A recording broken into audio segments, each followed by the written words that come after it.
and welcome to the 2019 School Board Candidate Forum, sponsored by Edina Public Schools Parent Leadership Council. The PLC is comprised of parent leaders from each school and leaders from our district partners. My name is Karin Treeweiler. I am the co-chair of the Edina PLC and moderator for today's forum. Thank you all for attending. Before we get started, I ask that you each check your cell phones, please. Either turn them off or put them on silent. Thank you. This forum is an opportunity to get to know the candidates running for school board. And there should be absolutely no cheering, booing, or interruptions of any kind from any audience member during the proceedings. This forum is being recorded, so please hold your applause until the very end.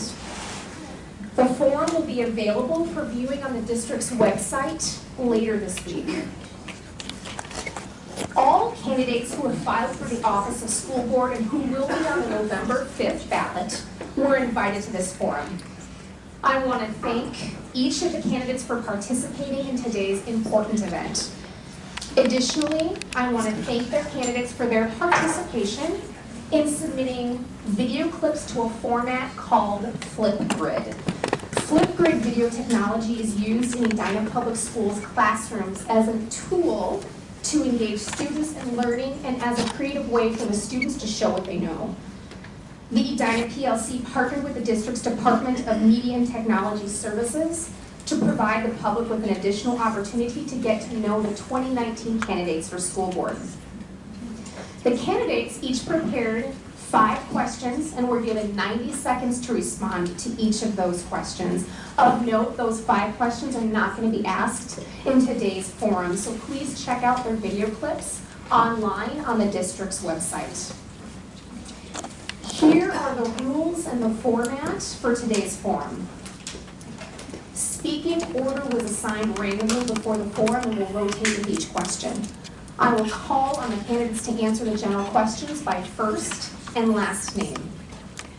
Each candidate will be given 65 seconds to make an opening statement.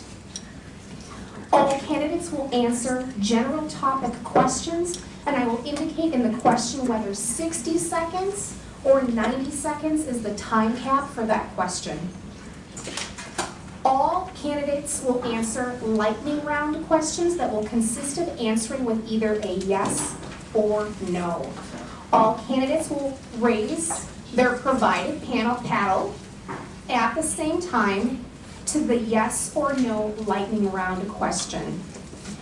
In addition to your paddle answer, you will each be given the chance to say a verbal yes or no by going down the line in alphabetical order. I will indicate your turn with a nod of my head. Candidates will each have 90 seconds to make a closing statement. Members of the PLC will be tracking your time of your answers and will indicate to the candidates when they have 30 seconds remaining, 15 seconds remaining, and when you must stop. The PLC solicited questions from our parent leaders and attempts in good faith to cover as many of the topics submitted as possible within the time frame allotted. Let's begin today's forum. We will be beginning with Leny Wallen-Friedman. We're going to start with an opening statement from each candidate. Each of you will be given 65 seconds to respond. All right, thank you for hosting this forum. I want to give you a little bit of background about myself so as I answer questions during the day you understand where I come from. I was raised by a special education teacher who stressed opportunity through education and giving back to the community so that others could also have opportunity. Those values have driven my actions and have led me to run for and serve on the school board. My wife and I moved to Edina 26 years ago because we believed Edina would provide the kind of educational opportunity that our kids needed. And we were right. We have 3 children, 2 of whom went to Edina, graduated, and went off well prepared for college. Our third is a junior in high school, and she's also well prepared. I'm an attorney, with a focus on business litigation. I've spent over 30 years listening to questions, formulating advice, and helping guide my clients. I've been on the school board for the past 8 years. The last 4 years I've served as school board chair at the request of my peers. In addition to my work with the school board, I've volunteered over the past 20 years in many capacities so that the kids in our district could have opportunity. Thank you. Your time is up. Janie Shaw. Hello, my name is Janie Shaw, and I live here in Edina with my husband and our 2 sons who attend Edina schools.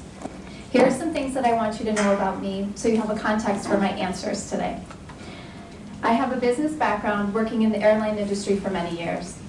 My work included the implementation of a revenue management tool which basically took mass amounts of data and turned it into actionable information.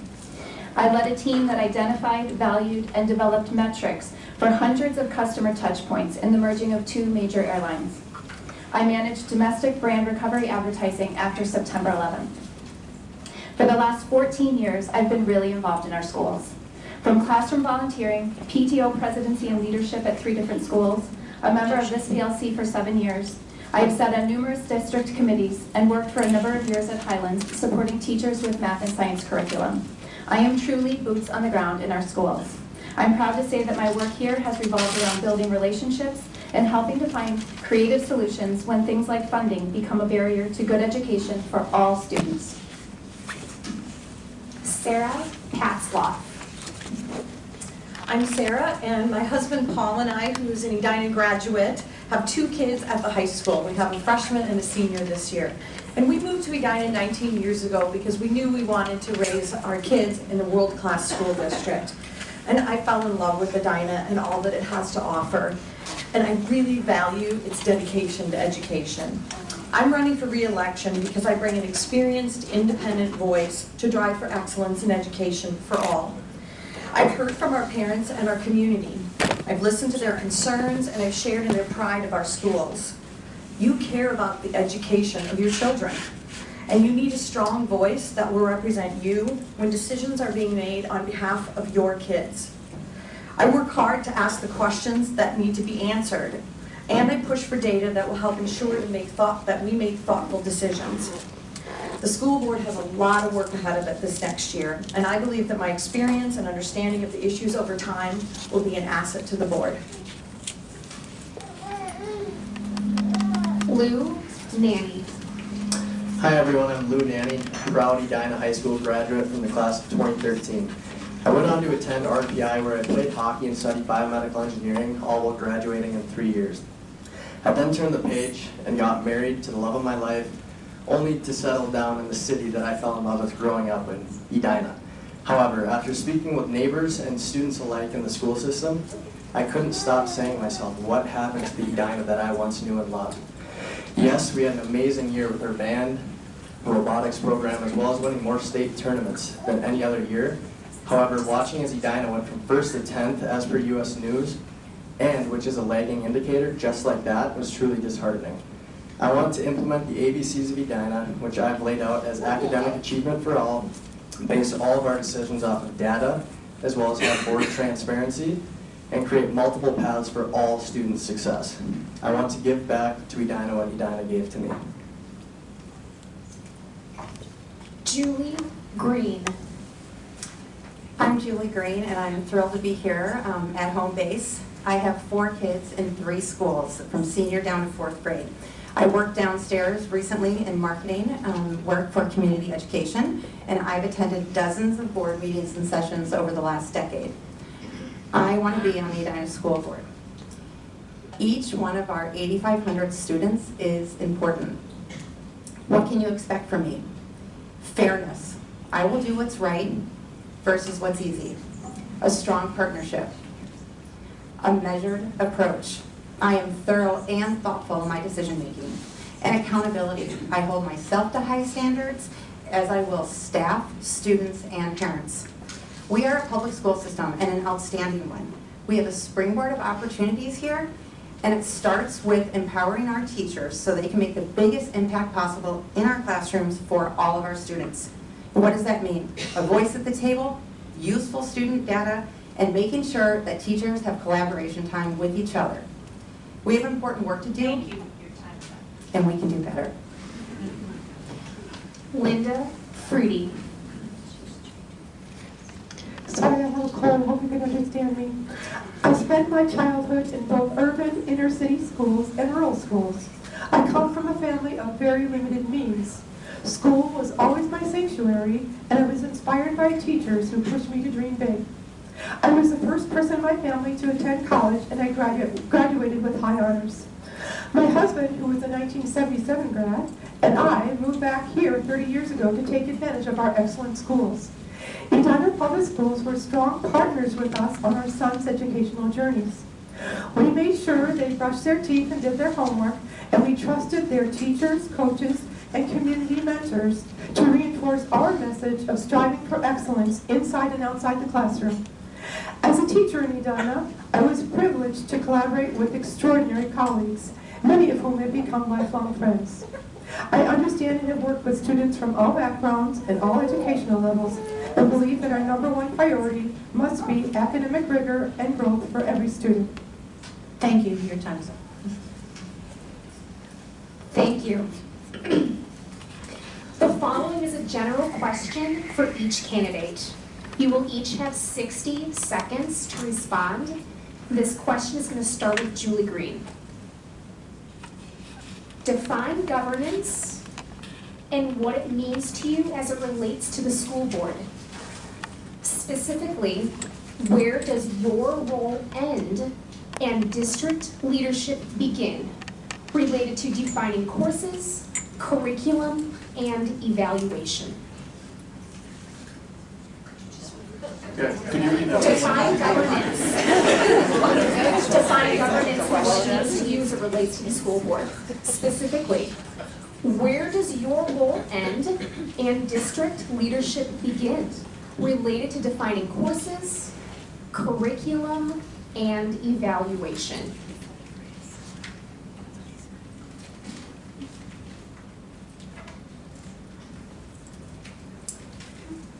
That's a great question. The role of the school board is very clear. It is governance.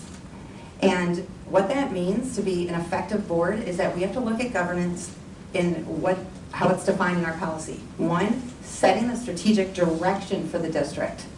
The big picture. Where are we going? Where are we headed? It is not our job as a governance board to dip our hand in and say, this is the tactic I think that we should do. That's why we have district leads. That's why we hire a superintendent. That would be our job as a governance board. And number 2, approving the budget, looking at all the different funds and all the needs and using resources within our district, the district leads and the information we get to make those decisions. And then I think that to be effective, we have to make sure that governance is at the top of our priority list. That's, thanks. Sarah Patzloff.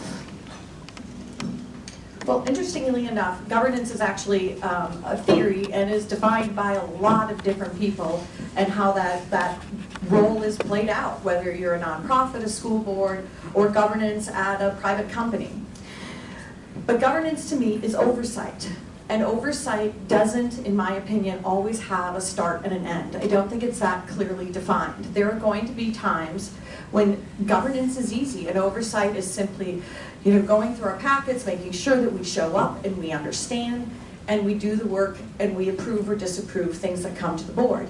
But there are other times when that may have to go a bit further, when we may ask to dig deeper, we may want more information, but that information is needed so that we can make the best decisions. And if we're in a situation where we're feeling uncomfortable with the decision that we have to make because we're lacking information, that definitely is our job to get involved. We need to be there, we need to work and collaborate with our leaders and our education. Thank you. Your time is up. Leny Wallen-Friedman. So the role of governance is to set the direction for the district. It's to provide oversight and to resolve budget questions. So the board does not get involved in day-to-day activities of the district. We are oversight. We do not draft curriculum. While we have the ultimate authority on curriculum, I would look at curriculum this way, which is when curriculum comes to me, my 2 primary questions that I would ask in a governance role is, Does the proposed curriculum align with state standards, and is it age appropriate? Those are the first two key questions. We should not be drafting curriculum. We should not be picking books. We should be setting metrics with the guidance of our administrators and our teachers. So the lead on these things, where does it start? It starts with administration, it starts with teachers. They come to the board, we ask questions to validate what they're doing, and we go from there. Thank you. Janie Shaw. So the board has a governance role because it needs to effectively and efficiently and equitably guide our district through policy. The board's role is to develop that vision. It's to develop metrics against that vision that they hold the administration accountable for. It is also to ensure that our resources are aligned with those goals. The board alone does not have the ability to set any path towards those goals in a silo. Policy related to curriculum and the delivery of that curriculum, in my opinion, needs to allow for relative comparison when you're deciding what priorities that you're going to allocate funds towards. And governance sounds very lofty, but requires a lot of time in the trenches so that the decisions that the board is making, they have the information they need. Thank you, your time is up. Nanne. Yeah, I mean, I think Sarah hit the nail on the head with governance being oversight. Our main role as a school board is to evaluate and employ the superintendent, which, you know, the administration implements policy and supervises school operations. And our roles may look siloed, but we have to work across lines to ensure that the students are first and they're not being shortchanged. So yes, the administration implements the policy, yet we hire and fire the superintendent, and I feel like our role in governance is not defined and there is no start or stop time. Friede. Well, an individual member of the board has no actual individual authority. Of course, each board member is only 1/7 of the board. The board, of course, is responsible for establishing policy, and the administration, led by the superintendent, implements the policy and supervises the actual operations. Of course, as everyone said, the board hires and fires a superintendent and establishes levy and such. Regarding curriculum, the board interprets the needs of the community regarding educational programming and which should be working with the administration to define the district's educational goals. And then it authorizes the development and revision of curriculum and student services.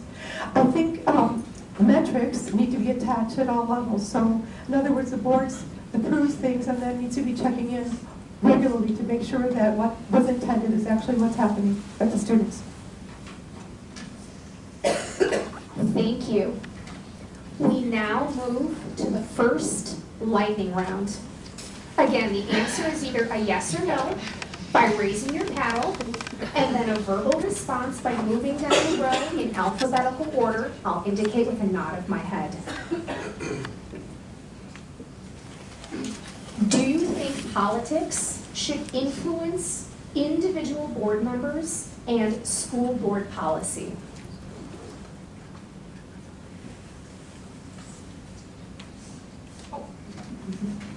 No. No. No. No. No. No. Have you accepted support in any form from a political party to benefit your campaign? No. No. No. No. No. No. Have you or will you participate in any partisan-based forums?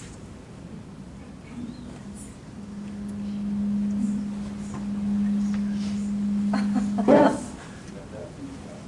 No. Any and all. Yes. Yes. No. No. Have you received any money for your campaign from Education Minnesota, the teachers union? No. No. No. No. No. No. Have you ever had any communication with or shared information with Catherine Kirsten, an author in Center the American Experiment? Excuse me, please. I'll restart the question. Have you ever had any communication with or shared information with Catherine Kirsten, an author in Center the American Experiment, related to Edina Public Schools? No. No. No. No. No. No.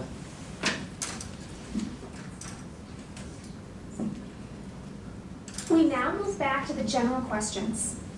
You will have 60 seconds to respond. On this question, we're going to begin with Janie Shaw.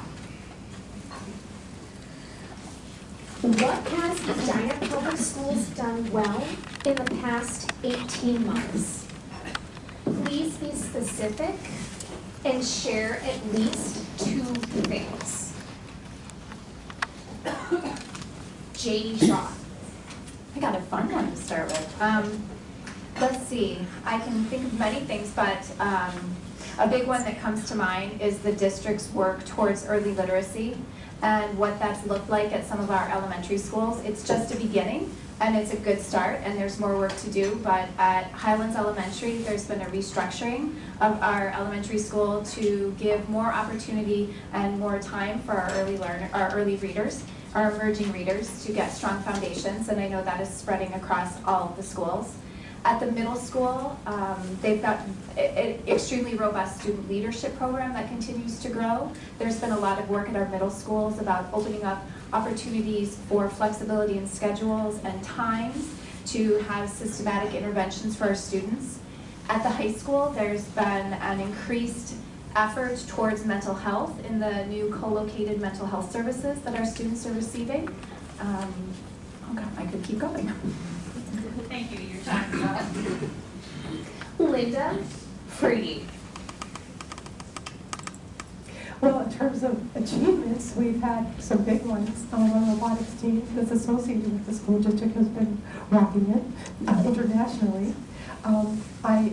We're starting to do some more work on dyslexia, which I'm very pleased about because reading is the center of everything, particularly in the early grades. So I'm looking forward to an expansion of focus on dyslexia and just general improved reading in the early grades. Mental health at all levels. I know you've done some work at the high school. I'm hoping that we can offer more mental health for kids who are not, more mental health services for kids, available for kids who are not already identified as needing them. So for just a typical child who maybe needs some help at the early grade, that would be great to add. And anyway, I have 2 seconds left. Go Hornets, great sports teams. Sarah Patzloff. We've actually done some pretty amazing things. I think one of the big things that was very controversial at the time was New Start times, and that they were implemented, and that all the kids showed up at the right time, and we moved forward. And I think that's really wonderful, even though it wasn't a unanimous decision in our community. I have to agree on the mental health. I think that is such a critical issue for our kids, and so having new resources for families to access and kids to access, I think has been really important. It was actually exciting to see a new test with our ACTs this year, excuse me, not ACTs, with our MCAs this year in our science 11th grade biology test. And we tried a new program where we incentivized kids so that they actually showed up and really wanted to participate in the test. And we saw some great success. And the really exciting part for me when they shared this with us was we saw success for all kids. Kids that are often Thank you, your time is up. Julie Greene. So I'm going to start first with some amazing leadership opportunities that we have in Edina and some successes we've had this last year. So over in Highlands, we've got 5th graders that are leading teams of 1st through 4th graders in science. Over at Concord, my kid was voted mayor of her class, but worked together with the class to get new paper towel options. Which for 3rd graders is a big deal. And then over at Southwood, we've got 25% of our student body over there doing formal volunteer leadership roles. And then, of course, at the high school, we have an amazing band program. And last year, along with the other 62 years plus, they put on a Pops concert. And they run it. Those kids run that concert. It's the biggest fundraiser of the year. And it's an amazing thing to see them creating, running rehearsals, running teamwork, and having an opportunity to run something while you're, Thank you. 17 years Your old. time is up. Thanks. Leny, Wallen-Friedman. All right, the list keeps getting longer.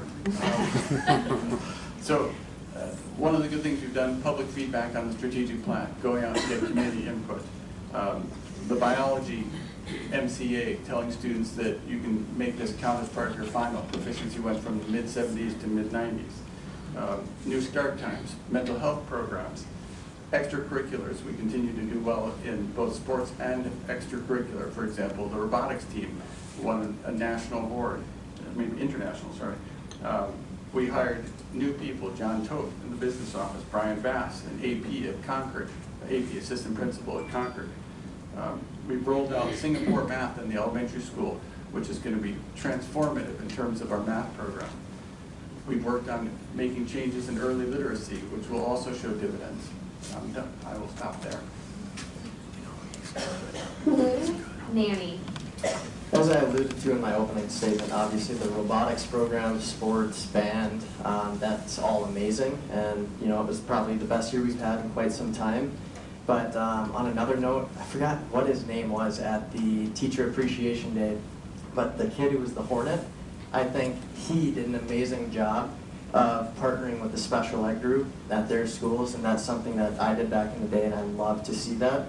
So I think, internal groups as well as parental interest externally, I think the parents of Edina, from whatever side of the aisle you're on, have done an amazing job getting their voice heard and organizing, and I would love to see that continue with board administration as well. Thank you, candidates. There will be 60 seconds to respond to this next question, and this is going to start with Sarah Patzloff. What specific metrics should Edina Public Schools use to measure success for our students? So what specific metrics should Edina Public Schools use to measure success for our students? Sarah Patzloff. Well, this is a great question because this is something the board is actually grappling with and have been for a while. As part of the strategic plan, we've agreed that we will come to a decision on how we look at success. How do we define it? And we need to create a dashboard because these metrics should be public for everyone to see. Now, we have a lot of different things that we can look at. As we know, the kids take MAP tests, 3rd through 8th. There are the MCA tests that are done across the system as well, different tests at different years in our kids' lives. There are the day-to-day assessments that our teachers see. There's the COGAT, which I'd like to see come back, which is a test that gives us a better indication of kids' ability. And we need to find a balance of all of these and make sure that we're using them to understand where we're going as a district and to show accountability to our community. There is no simple bullet answer to this, but we have to come to an agreement. Thank you. Your time is up. Linda Friede. I agree with what Sarah was saying. Math would be following a student over time, so it's a related growth, which is most important for me. I would also ask, again, any individual board member can't control this, but I would advocate for having maps in either spring to spring or fall to spring so that a teacher can use them to help guide instruction through the school year. MCAs, of course, are state mandated. We have no choice about those, but they help us know system-wide how we're doing. COGATs, I agree with Sarah that we would definitely need I would advocate for, again, I don't get to decide, I would advocate for a reinstitution of COGAT so that we know baselines for kids. I thought 15, okay. So a mix of measures, but then also the most important thing is for them to be publicly available so that we can look, all of us can look to make sure that our actions are matching our intentions. Thank you, your time is up. Janie Shaw. I think defining success is really about understanding where students are at and where we want them to go and where they want to go. I think, as was mentioned, that we need to first and foremost come to a common definition of success, and that is going to come from us setting our strategic priorities, setting our goals, setting our mission. I think that the metrics that we use, as Sarah mentioned, are going to have to be balanced. They are going to have to include an academic component, which is standardized tests, as well as ongoing classroom assessment information. I believe there also should be a social-emotional component to that, so that the success of the child is looking beyond just a test score. I think when we talk about this, we need to involve students in the conversation. I think right now there's a lot of work being done for students to set their own goals, to give opportunities for feedback, and to really set their intentions and follow through on their personal goals. Leny, Wallen-Friedman. So I believe that we should have both traditional academic metrics as well as non-academic metrics. So when I look at academic metrics, I would look at, are students achieving growth from year to year? Are they achieving growth as the teacher sees that in the classroom? I would look at ACT scores. I would look at college readiness. Do our kids are they ready for college when they graduate? I would look at mental health. Our high school statistics show that mental health is a particularly big issue, and so we need to be able to say when our students leave that they have the knowledge to handle stress, prepare for it. We should make sure that our kids are ready for the next stage. So now we're into non-academic, which is, are you ready to work in a diverse world?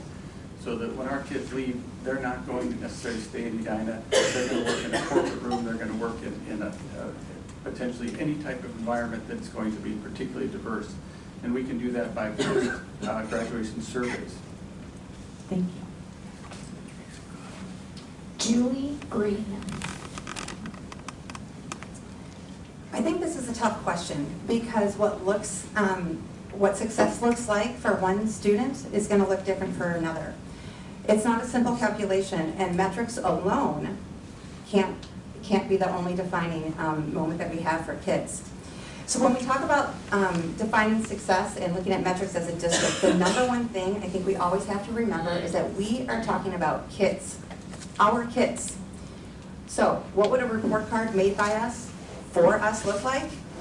I think it would take more than 60 seconds to answer, but if I had my vision, it would be a hybrid of measurements with a variety of outcomes for kids. And of course, it'd be very important to have those built-in metrics of academic achievement and academic growth for each student, but I'd also add in things that are critical for success: ICAR values, social and emotional intelligence, willingness to learn, leadership, workload management.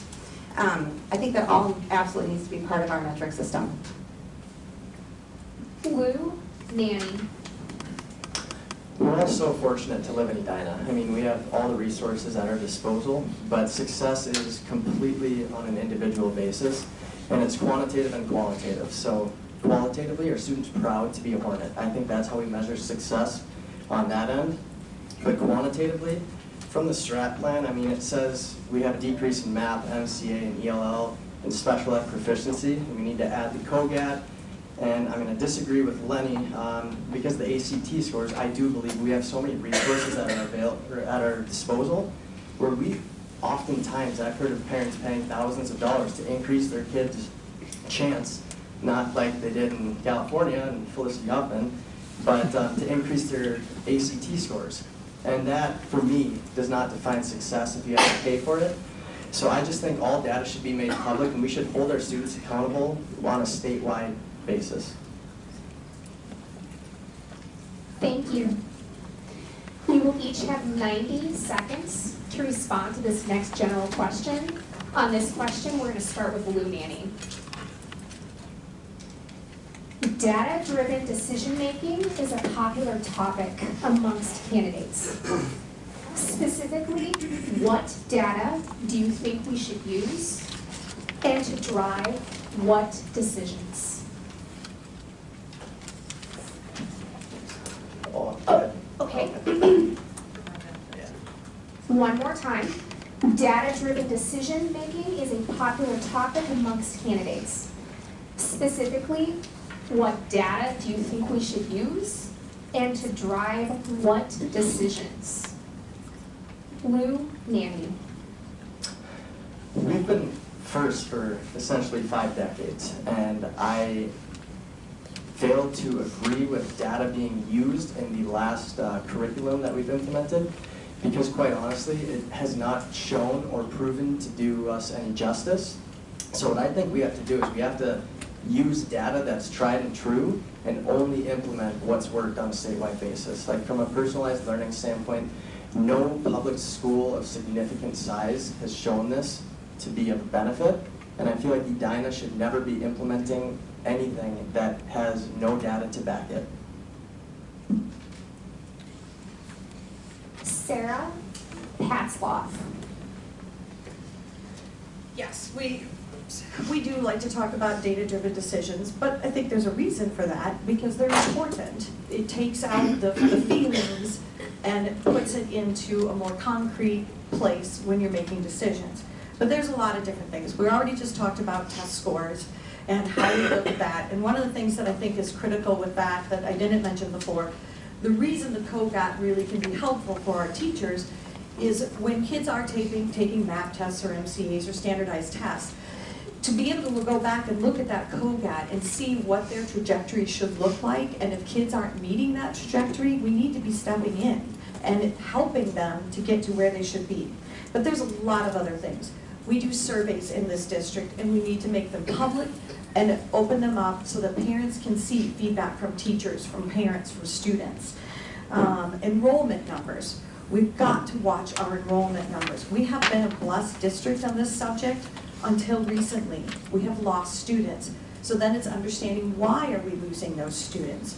Because if we're losing students, we could be losing confidence in our schools. And I want to understand that so that we can address that.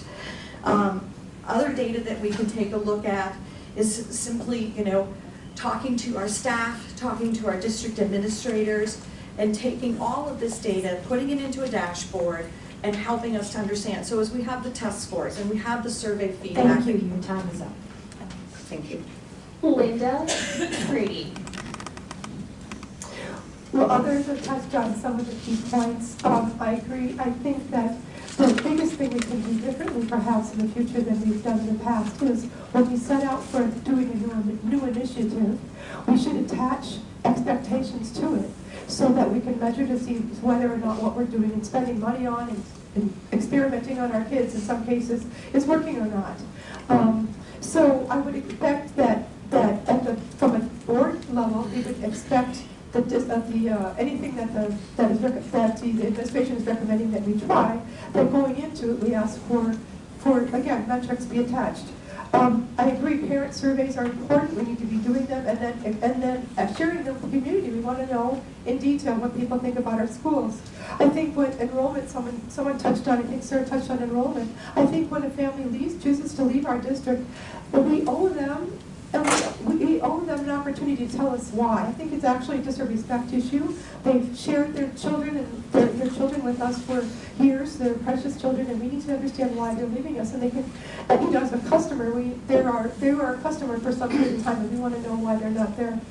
Student surveys, of course, in addition to all the normal metrics of FCA, math score, ACT scores, AP. Broken down, AP scores broken down by 3, 4s, and 5s, so we really know if when we try new things, it's what we're intending working. Thank you, your time is up. Greene. So I want to talk about the elephant in the room, our MCA scores. So as Linda said, our MCA tests are our only state standards that we adhere to. We have to take them. And state standards are super important. Those results are linked to our state measurements and our funding. They're used as a comparison tool for ranking our district in U.S. News and World Report. And that is linked to our home values, right? Because you go on to look in a district and you see where we're ranked. Students can also opt out. Edina's been trending down in participation at the high school, along with a lot of other districts in our state. Each opt-out counts as a non-proficient in the results. I'm going to say that again. Each opt-out counts as non-proficient in our results. So why would a kid opt out? And I can't answer for anyone, but I know my 11th grader in the spring, that MCA test fell within 13 other tests, all linked to her personal achievement. So what Edina did, and Edina teachers, I credit for this, is they built in an incentive. They know that kids care about their GPAs, not the MCAs. So if you took that MCA high school science exam and you scored a 90%, Sarah mentioned this, or above, and that showed that you met all state competencies for an 11th grader in science, then you could replace your final test score in science with an A, and our scores jumped. So do we think our students learned that much more in science that year? Thank you, your time is up.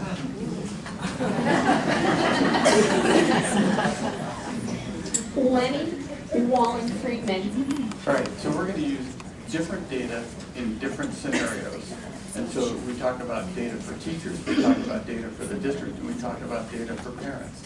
I'm going to start with the most important, which is data for teachers. So the first step of data for teachers is homework. The homework gives feedback to the teacher in terms of whether the student is following the material. The second data point for teachers is formative assessment, another touch point for teachers to learn whether the students are understanding the material. The third data point is summative tests, another touch point for teachers to understand whether the students are learning the material. So that's the most important data. Then we have data when we have a new program. If you set up a new program, you would want to set up metrics. You would say, okay, here's a new program we have. What is the objective of this program? And you would then set up data depending upon the objective. And so, for example, if it's to create greater rigor, then you would have a survey that's statistically valid towards your students and say, does this provide greater challenge? And so we have to have metrics that go along with new programs. Next, we have overall growth. We take a look at MAP scores as we look at the district. We say, okay, now, as we look at growth, are each of the sections or sectors of our community meeting their growth targets? We have national norms that we're all aware of for MAP growth norms. That's another data point. Parents. We should have information that's available to parents so they understand what is happening in the district. They're not driving what we do in the district, but they should have data so they understand what we're doing. Janie Shaw. I love talking about data. I have a lot of data background. So I think at a high level, the board should be looking at a whole host of different various forms of data. They're looking at achievement, growth, enrollment, satisfaction, safety data. All of that is being looked at a high level to ensure that our district is making progress towards our goals. And I do believe that that data, there should be more transparency towards that data. At a site level, our leadership team is mining more into that data. They're layering in different levels to identify trends, to find patterns, and to find gaps. And they're doing this to ensure that our classes are meeting the needs of our students and that the supports are there to meet the needs of our students. But day to day, for teachers who have the most effective cause on student achievement, they are constantly mining data. Every single day, they are looking at academic data, that's formative, homework, summative, testing. They're looking at attendance, they're looking at behavior. They are collecting all of this very important data. But what we need to offer them as a board is policy that gives them time, opportunities to talk to each other, opportunities to work together to find solutions when gaps are identified. These insights are the key to figuring out how to make Thank you, your choices. time is up. Thank you. Now for another lightning round. Candidates, please have your paddles ready to go. Remember, these are yes or no answers only. The following set of yes/no questions are aimed at understanding what have you done to prepare for potentially being a school board member. In the last year, have you visited at least one elementary, one middle school, and the high school in Edina Public Schools? Yes. Yes. Yes. Yes. Yes. Yes. Have you volunteered in our schools in the last 18 months?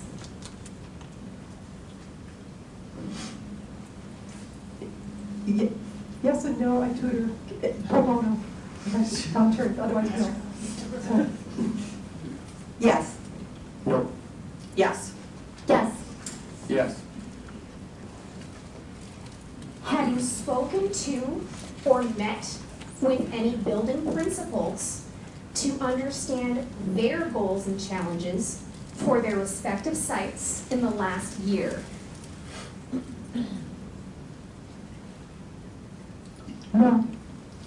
Yes. Yes. Yes. Yes. Yes. Have you spoken to or met with any teachers to understand their goals and challenges for their respective classrooms in the last year? Yes. Yes. Yes. Yes. Yes. Yes. Have you spoken to or met with any district staff besides the superintendent to understand their goals and challenges within their district domains in the last year? Yes. Yes. Yes. Yes. Yes. Yes. Have you attended at least one board work session and one regular board meeting in the last year? Yes. Yes. No. Yes. Yes. Yes. Have you read any of the Minnesota Department of Education state standards for elementary, middle, or high school? Yes. Yes. Yes. Yes. Yes. Yes. Thank you. We're going to go back to the general questions. On this next question, you will have 60 seconds to respond, 60 seconds. And on this one, we're going to start with Sarah Patzloff. What one thing in the budget would you like to add? And one thing you would consider cutting?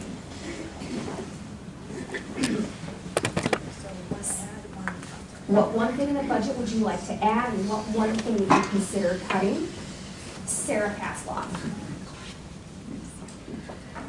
Well, honestly, that answer is almost impossible to really answer. I mean, as a single thing. We as a board get a 50-some page summative of where our budget dollars go, by category, by fund, by all the different things. And they do vary from year to year, but they also have their consistencies as well, whether it's special education funding, funding for busing, for all the different things that we fund.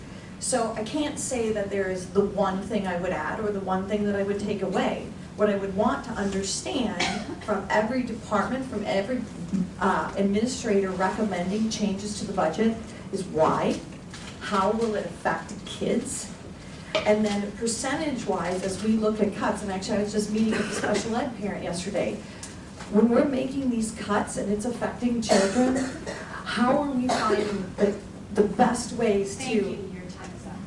Sorry. Lou Nanne. Yeah, I mean, as a school board, we're obviously in charge of the budget, and it's all for the kids ultimately. So after looking at some of the data on the website, I realized we have more other, which is non-licensed, teachers, liaisons, etc. And we have more of those than we do teachers. and whereas Minnetonka is right side up on that. So I would add more teachers, more opportunities for classes, as well as smaller class sizes, and I would cut from the other bucket. But I would obviously have to dig in more on that aspect to see what exactly it entails. Janie Shaw. This is a really hard one. I think if I was to take my lens and apply it across our district, the one thing I would add would be an additional staff person to coordinate and facilitate 504 plans across our district. I think that is an area that we are sorely lacking on. I think if I was to cut something, that's really hard because we have a pretty lean budget. I would cut whatever bucket pays for a lot of the data requests that come into our district that maybe don't have benefit to our schools and to our students. Julie Greene. I agree with everyone up here. This is a really tough question and really tough to answer without looking and being part of our budget committee and know all the nuances of our financials. But one thing that does jump to mind off the top of my head is our special education budget. They have seen cutbacks of $300,000 to $400,000 over the last 3 years, and we've also grown 18% over that same time frame. So if I were to add something, I would put that money back that we had to cut. Thanks. Linda Friede. So several people here talked about the 504s and special education costing us more. I think the answer to some of that is a more of a focus on earlier intervention. So because early intervention, is particularly in the reading area, will cut down on the number of kids who are referred for special ed services. Reading is the #1 driver of our high special education costs. So enhancing our intervention services, which is, I was an intervention teacher, and I know the district did a review of their intervention services over this year, and they said that what we have is a consistency of inconsistency, and I knew that as a teacher as well. So improving early intervention will decrease the need for special ed dollars spent, and if we just orient all of our spending towards teachers and classrooms, we will let the administration figure out where to take it from, or we can work collaboratively. I don't get to decide where to take it from, but it needs to be oriented towards teaching. Thank you. Leny Wllen-Friedman. So if I was going to look at one area, I would look at the area where our students are not performing as well. So I would take a look at the group of students that we have categorized as not yet meeting proficiency. Within that area, the first thing I would do is I would go to the teachers and the experts and say, okay, so within that area, what's the best thing to do? Is it beefing up intervention? Is it creating a summer program so that we stem summer reading loss? So it's that lower performing group that I would look at. Now in terms of cuts, this one's pretty hard because we've made a lot of cuts over the past few years. Those cuts have generally stayed away from the classroom, but there's not a lot of areas left outside the classroom.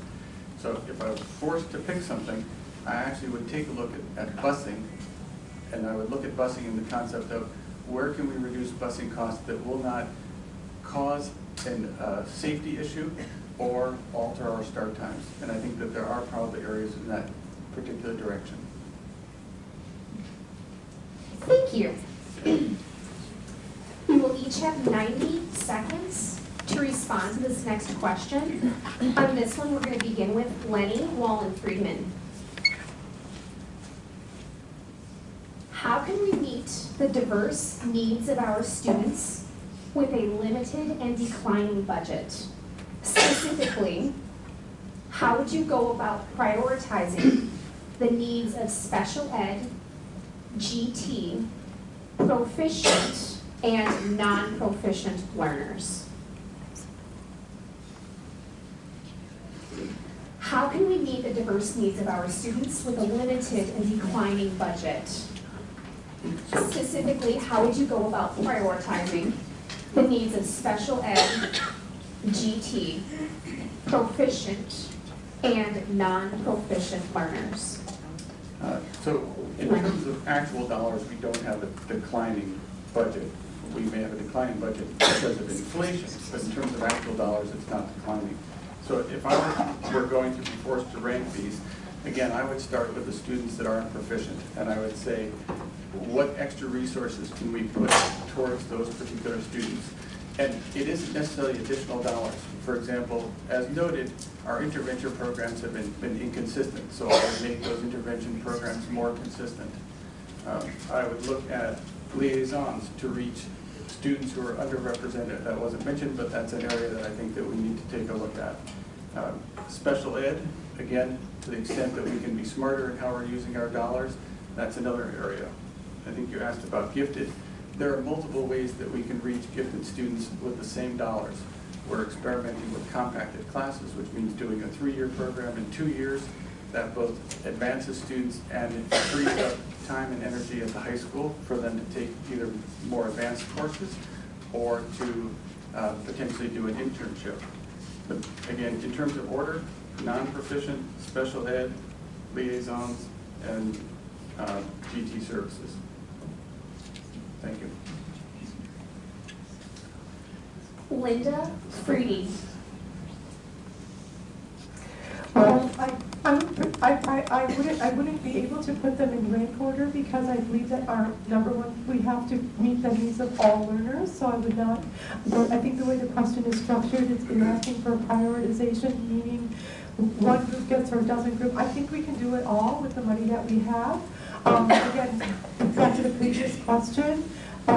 Improving our intervention services and actually our tier 1 normal classroom services, particularly around literacy, will help diminish the need for special ed and 504 plans, which are skyrocketing.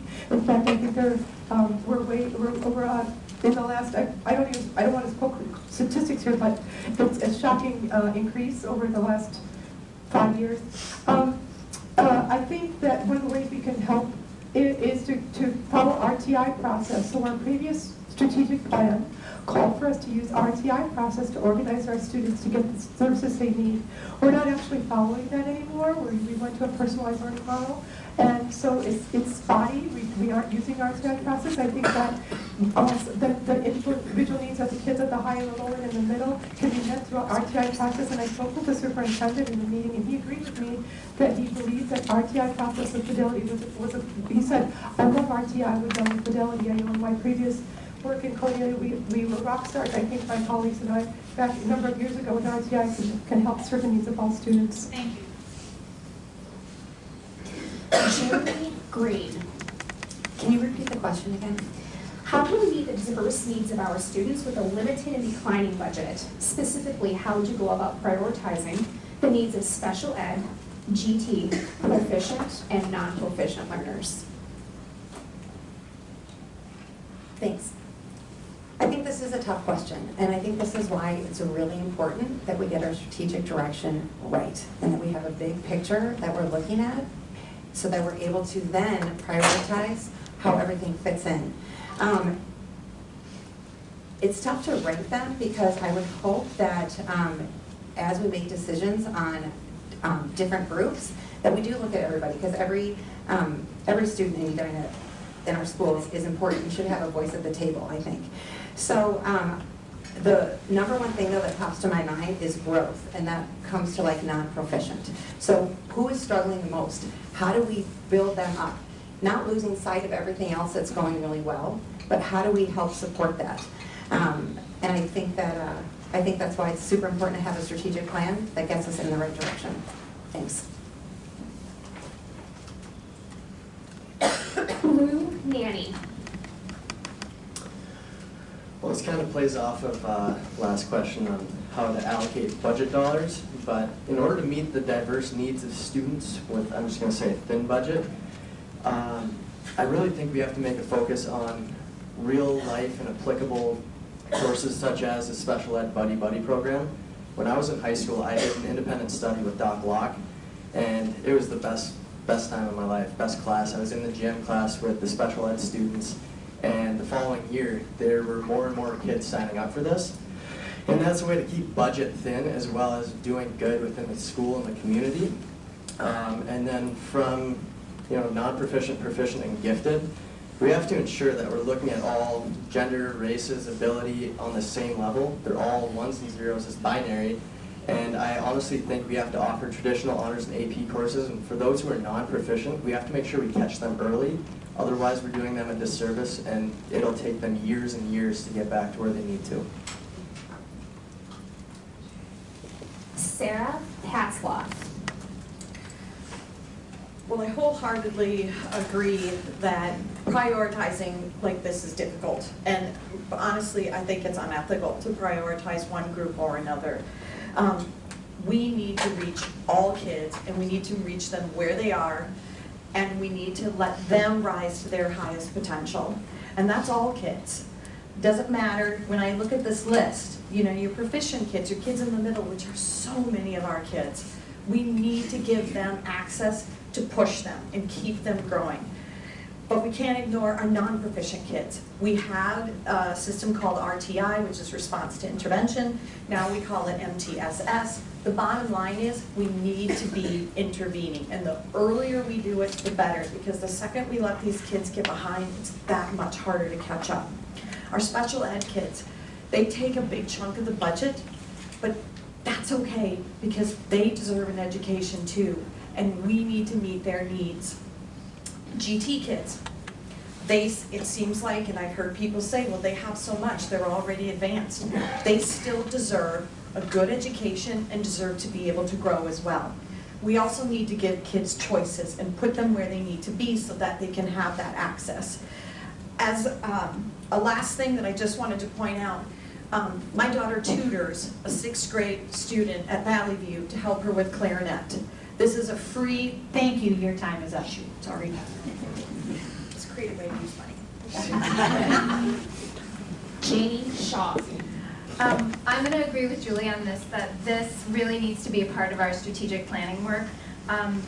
When we're operating from a shared set of priorities, we're not only agreeing upon what we do prioritize, but that also means we're agreeing upon what we don't prioritize on. Every one of those groups does have needs, and unfortunately, the reality is at some point, some needs are going to need to be prioritized when we are operating in a limited budget, or if we have to make adjustments. What needs to happen, though, is that in those decisions, a true needs assessment for all groups needs to be brought to the table. There's enough information on the table for a board or for the administration to make decisions, understanding how initiatives or programs will affect and have the most impact on the highest number of students. It has to be a balanced decision, it has to be an equitable decision, and it needs to support all learners. I think that they are hard decisions. I agree. And I think that truly understanding what the needs of all groups are when you bring things like this to the table are important, because as Sarah mentioned, it is unethical to make a decision for one group without understanding the needs of another group. Thank you. You will each have 60 seconds to respond to this next question. On this one, we're going to start with Julie Greene. What are your thoughts on the achievement gap and how our district can reduce this gap? Specifically, what do you think is needed to close the gap? What are your thoughts on the achievement gap and how our district can reduce this gap? Specifically, what do you think is needed to close this gap? Julie Greene. This is a super important question. The achievement gap is real. And when I talk with a student of color who tells me that she sees barriers to her educational path, I believe her. And then when I read sound research and data that backs up those sentiments, I believe the data. I think we have an opportunity as a district to be a leader in our state to say, Here's what we're willing to do. Here's where we're gonna go. The MCA scores that I talked about, one of the things I didn't mention was that jump in science, our students of color jumped 50%. 50%. So that is a tiny, tiny sliver of what could happen if we connect the dots between kids and incentive and what that looks like. And what was the other part? Oh, Thank you, need your close. time is up. Okay, thanks. Lou, Nanne. Yeah, obviously the achievement gap is real, but it doesn't have to be a gap through race, through gender, through any of these things. And quite honestly, I believe that the gap should not close from the top down, it has to close from the bottom up. And as of now, and as of late, we've been trying to, personally, I believe, close the gap from the top down. It's tough, but some of the scores and statewide standards reflect this.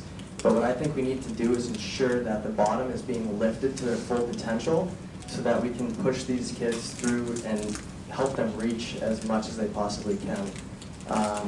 Yeah, I mean, I think we just really have to focus on them early and often and ensure that the gap does close from the bottom up.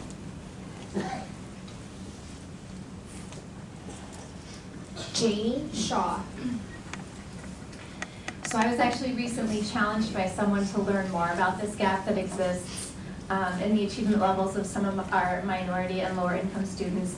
And also I think this relates to the gaps that exist in some of our like reading gaps or other learning gaps.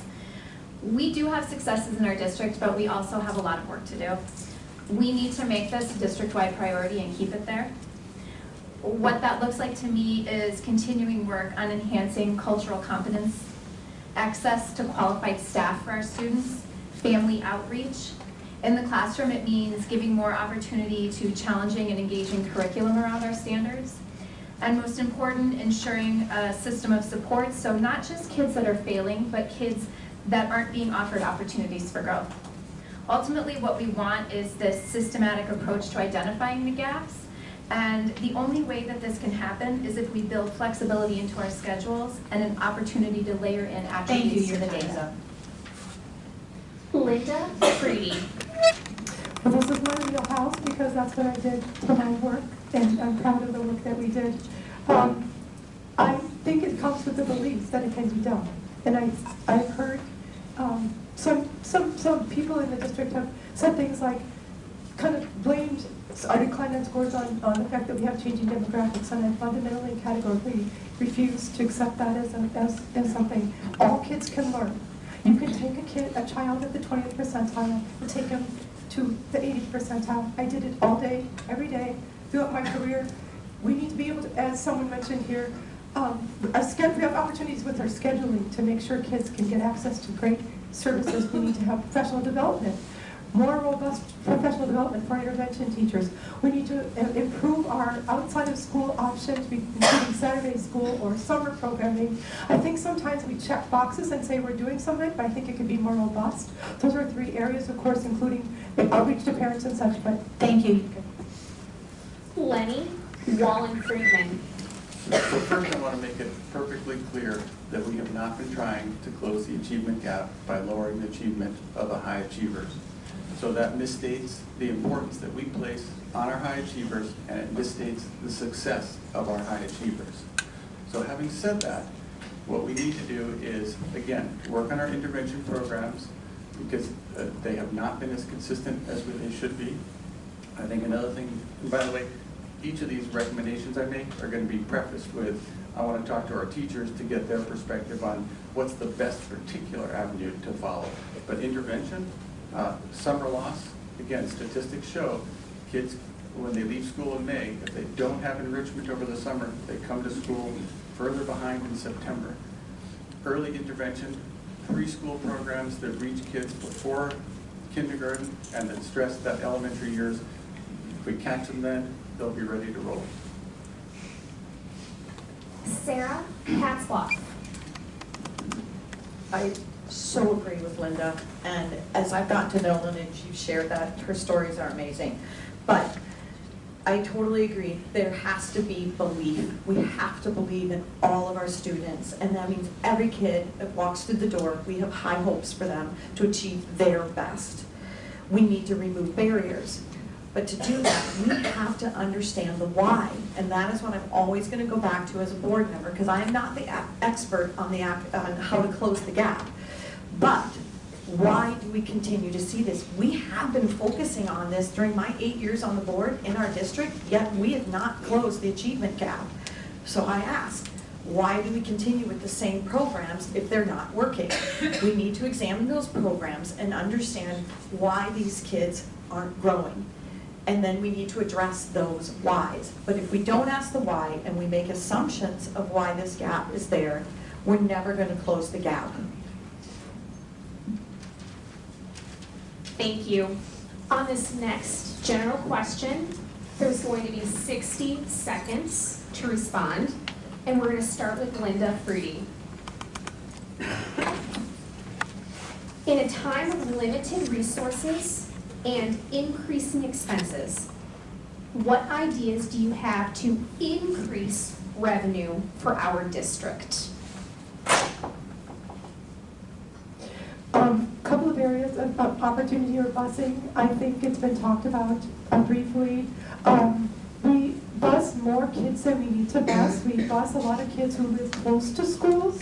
I'm not suggesting that we don't need to bus them, but perhaps there could be a pay or fee model for that, because there's a huge amount of money. We're an outlier compared to other neighboring districts on busing. It's an opportunity for increasing revenue. Also, offloading as much as possible to create a community that's a well-to-do community. There's some partnership opportunities throughout our community, for certain. Also, stemming some decline in enrollment. Every time we lose a student, we're losing many thousands of dollars.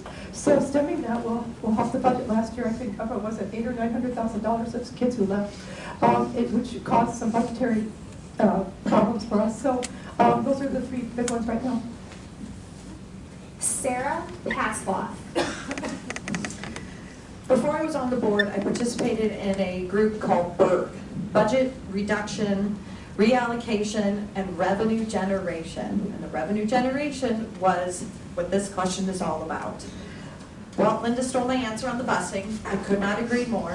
We need to figure that out, and we've actually told the administration that we need a study done on busing that covers all the different areas. Safety being key, working with our city, but also looking at what is the state law, and then where are we spending dollars that we don't necessarily need to be spending, and start to look to our parents to actually say we need to charge for busing, because it's coming out of our general budget, which means it's coming out of our classrooms. Enrollment as well. If we lose students, we lose funds. And then it's the creative ideas. And I'll just finish quickly. A student who doesn't have access to getting outside help, wanting to join in 6th grade to the band when you typically start in 5th grade. My daughter helping them is a creative way. Oh, so sorry.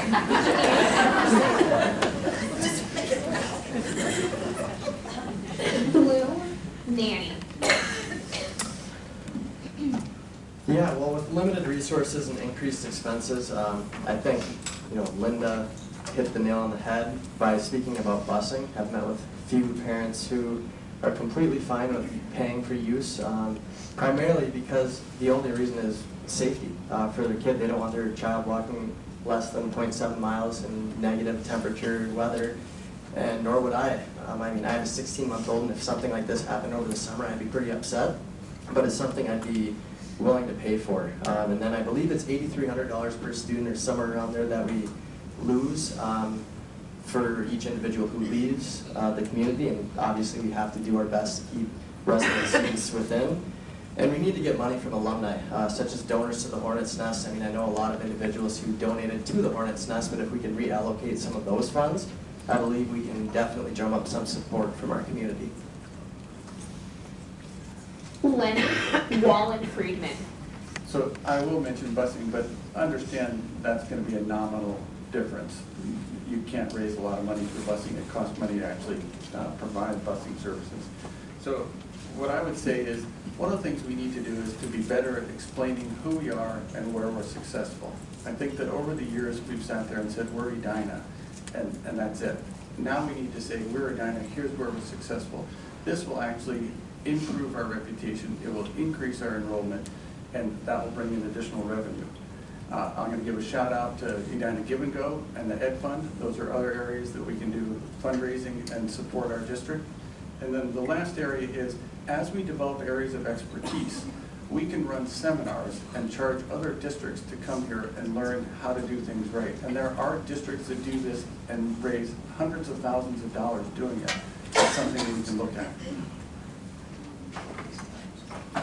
Janie Shaw. So I will also echo the busing piece, and I will add on top of that, maybe looking at activity busing that revolves around multiple student activities, because if you've ever driven by the high school at the end of the day, it's tough. I think another option would be some more food service partnerships, actually getting more new facilities, rentals through a lot of those new spaces that our tax dollars just paid for. I would look at more sponsorship opportunities within our school, leaning on our PTO partners, once again, the Ed Fund and Give and Go. And then a piece that I've been passionate about and been working with Community Ed on is creating parent education opportunities and even student education opportunities and tutoring for students who have learning disabilities. There's a lot of information and support out there, but as parents, we don't have access to it from our school in the same way that, say, a parent from Groves would have. And if we could create those opportunities, I think a lot of us parents would be willing to pay for that. Thank you, your time is up. Julie Greene.